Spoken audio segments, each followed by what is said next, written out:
ప్రియమైన సహోదరీ సహోదరులకు ప్రభు పేరిట వందనాలు. మీకు మీ కుటుంబానికి యేసుక్రీస్తు యొద్ద నుండి దీవెనలు ఆశీర్వాదములు మెండుగా కలుగునుగాక.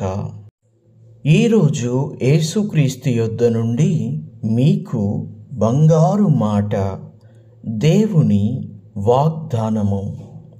ద్వితీయోపదేశకాండము 15వ అధ్యాయము 6వ వచనము. ఏలయనగా నీ దేవుడైన యెహోవా నీతో చెప్పియున్నట్లు నిన్ను ఆశీర్వదించును గనుక నీవు అనేక జనములకు అప్పిచ్చెదవు కాని అప్పు చేయవు, అనేక జనములను ఏలుదువు కాని వారు నిన్ను Eluru. For the Lord thy God blesseth thee as he promised thee, and thou shalt lend unto many nations, but thou shalt not borrow, and thou shalt regain over many nations, but they shall not regain over thee. దేవునికి మహిమ కలుగునుగాక. నీవు అనేక జనములను ఏలతావు, అనేక జనములకు అప్పిస్తావు. దేవుడు నిన్ను అలాగున ఆశీర్వదించాలని ఆయన ఆశపడుతూ ఉన్నాడు. దేవునికి మహిమ కలుగునుగాక. ఈ ద్వితీయోపదేశకాండము 15వ అధ్యాయం వరకు కానీ మనం చూసినట్లయితే దేవుడు ఎంతో విమోచించే వ్యక్తిగా ఉన్నాడు. దేవుడు తన బిడ్డల పట్ల మాత్రమే కాదు, అన్యుల పట్ల కూడా జాలి కలిగిన దేవునిగా, సహోదరుల పట్ల జాలి కలిగిన దేవునిగా, ప్రతి ఒక్కరి పట్ల దయచూపేటువంటి వ్యక్తిగా దేవుడు ఒక శక్తిగా ఉన్నాడు. దేవునికి మహిమ కలుగునుగాక. ఇదే అధ్యాయం 1వ వచనము నుండి ధ్యానించుకుందాము. 7వ సంవత్సరాంతమున విడుదల ఇయ్యవలెను. ఆ గడువు రీతి ఏదనగా, తన పొరుగువానికి అప్పిచ్చిన ప్రతి అప్పులవాడు దానికి గడువు ఇయ్యవలెను. అది యెహోవాకు గడువు అనబడును. గనుక అప్పిచ్చినవాడు తన పొరుగువానినైనను తన సహోదరునినైనను నిర్బంధింపకూడదు.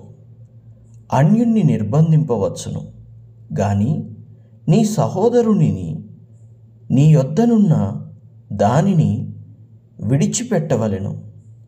నీవు స్వాధీనపరుచుకొనున్నట్లు నీ దేవుడైన యెహోవా నీకు స్వాస్థ్యముగా ఇచ్చుచున్న దేశములో యెహోవా నిన్ను నిశ్చయముగా ఆశీర్వదించును. కావున నేడు నేను నీకాజ్ఞాపించుచున్న ఈ ఆజ్ఞలన్నిటినీ అనుసరించి నడుచుకొనుటకు నీ దేవుడైన యెహోవా మాటను శ్రద్ధగా విని ఎడల మీలో బీదలు ఉండనే ఉండరు. ఏలయనగా నీ దేవుడైన యెహోవా నీతో చెప్పియున్నట్లు నిన్ను ఆశీర్వదించును గనుక నీవు అనేక జనములకు అప్పిచ్చెదవు గాని అప్పు చేయవు, అనేక జనములను ఏలుదువు గాని వారు నిన్ను ఏలరు. నీ దేవుడైన యెహోవా నీకిచ్చుచున్న దేశమందు నీ పురములో ఎక్కడైనను నీ సహోదరులలో ఒక బీదవాడు ఉండిన ఎడల, బీదవాడైన నీ సహోదరుణ్ణి కరుణింపకుండా నీ హృదయమును కఠినపరుచుకొనకూడదు.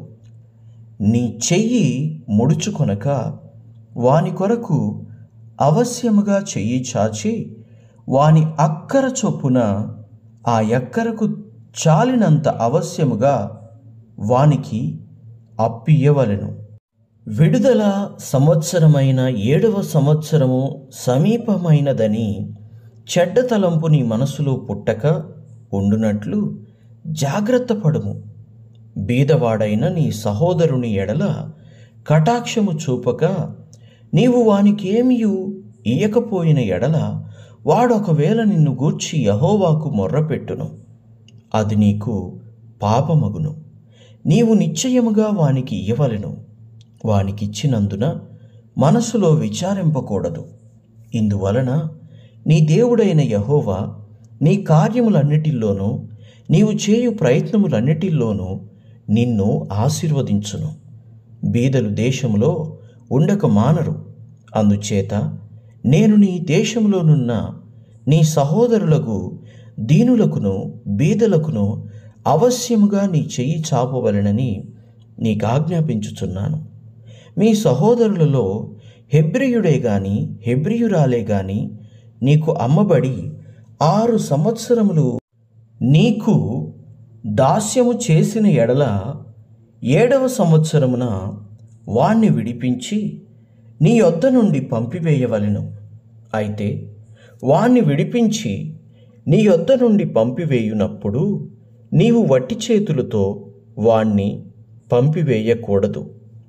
నీవు ఐగుప్తు దేశములో దాసుడువై ఉన్నప్పుడు నీ దేవుడైన యెహోవా నిన్ను విమోచించెనని జ్ఞాపకము చేసుకొని నీ మందలోనున్న నీ కళ్ళములోను నీ ద్రాక్ష గానుగలోను కొంత అవశ్యముగా వానికి ఇయ్యవలెను. నీ దేవుడైన యెహోవా నిన్ను ఆశీర్వదించి నీకు అనుగ్రహించిన దానిలో కొంత వానికి ఇయ్యవలెను. ఆ హేతువు చేతను నేను ఈ సంగతి నేడు నీకాజ్ఞాపించియున్నాను. అయితే నీ యొద్ద వానికి మేలు కలిగినందున నిన్నును నీ ఇంటి వారిని ప్రేమించుచున్నాను గనుక నేను నీ యొద్ద నుండి వెళ్ళిపోనని అతడు నీతో చెప్పిన ఎడల నీవు కుదురును పట్టుకొని తడువు లోనికి దిగునట్లుగా వాని చెవికి దానిని గుచ్చవలెను. ఆ తరువాత అతడు నిత్యము నీకు దాసుడై ఉండును. అలాగుననే నీవు నీ దాసుకిని చేయవలెను. వానిని స్వతంత్రునిగా పోనిచ్చుట కష్టమని నీవు అనుకొనకూడదు. ఏలయనగా వాడు 6 సంవత్సరములు నీకు దాస్యం చేసినందున జీతగానికి రావలసిన 2 జీతముల లాభము నీకు కలిగెను. అలాగైతే నీ దేవుడైన యెహోవా నీకు చేయు వాటన్నిటిని విషయంలో నిన్ను ఆశీర్వదించును. నీ గోవులలో నేమి నీ గొర్రె మేకలలోనేమి తొలిచూలు ప్రతి మగదానిని నీ దేవుడైన యెహోవాకు ప్రతిష్ఠింపవలెను. నీ కోడెలలో తొలిచూలు దానితో పని చేయకూడదు. నీ గొర్రె మేకలతో తొలిచూలు దాని బొచ్చు కత్తిరింపకూడదు. యెహోవా ఏర్పరచుకొను స్థలమున నీవును నీ ఇంటివారును నీ దేవుడైన యెహోవా సన్నిధిని ప్రతి సంవత్సరము దానిని తినవలెను.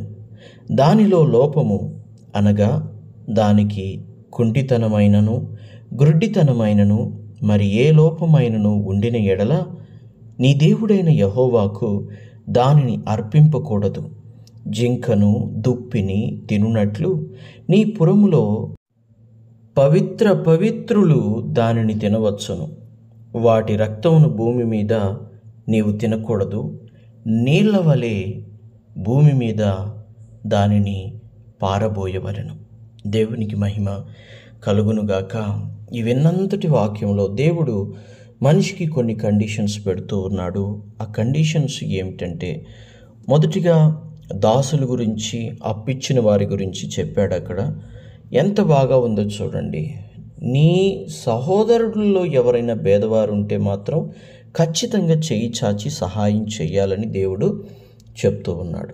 దాసి విషయంలో 6 సంవత్సరములు చేసిన తరువాత తప్పకుండా 7వ సంవత్సరమున అతన్ని విమోచించాలి అని దేవుడు చెబుతూ ఉన్నాడు. అంతేకాదు, ఎంతసేపు తాను సంపాదించుకొనటం మాత్రమే కాదు కానీ తాను సంపాదించుకున్న దానిలో తొలిచూలులో తొలి పంటలో ప్రతి విషయంలో కూడా తొలిది దేవునికి ఇచ్చే వ్యక్తిగా ఉండాలి. ఆ ఇచ్చే దాంట్లో కూడా లోపము లేనిది శ్రేష్టమైనది ఇచ్చే వ్యక్తిగా ఉండాలి. అలా శ్రేష్టమైనది ఇచ్చే వ్యక్తులను దేవుడు ఆశీర్వదిస్తాడు. అలా శ్రేష్టమైన దానిని ఇచ్చే వారిని దేవుడు దీవిస్తాడు. దేవునికి మహిమ కలుగునుగాక. ప్రార్థన. తండ్రి, మీకు వందనాలు. దేవా, మీకు స్తుతులు స్తోత్రాలు. అయా, ఈ వాక్యం విన్న ప్రతి బిడ్డని, వారి కుటుంబాలను, వారిని మీరు ఆశీర్వదించండి, దీవించండి. తండ్రి, మీ రెక్కల నీడలో, మీ రెక్కల చాటున వారిని దాచి భద్రపరచండి. ప్రభువా, ఈ వాక్యము విన్నది విన్నట్టుగా మరి పాత నిబంధన కాలంలో వారు చేయవలసినదిగా మీరు కండిషన్ పెట్టారు. ఆనాడే కాదు, ఈనాడైనా అది మేము చెయ్యాలి. దేవునికి స్తోత్రం కలుగునుగాక, నీకు మహిమ కలుగునుగాక. అది చేస్తేనే మేము అప్పిచ్చే స్థితిలో ఉంటాము, ఆశీర్వదించబడతాము, అనేకులను ఏలేవారముగా ఉంటాము. తండ్రి, అలాంటి మంచి మనసు ఈ వాక్యం విన్న ప్రతి బిడ్డకి నీ దయచేయమని, నాకును మాకును అందరికీ నీ అనుగ్రహించమని యేసుక్రీస్తు శ్రేష్టమైన దివ్యమైన నామంలో ప్రార్థిస్తున్నాము తండ్రి. ఆమేన్. దేవుని కృప మీ మీద, మీ బిడ్డల మీద, మీ కుటుంబం మీద ఎప్పుడు నిలిచి ఉండునుగాక. ఆమేన్.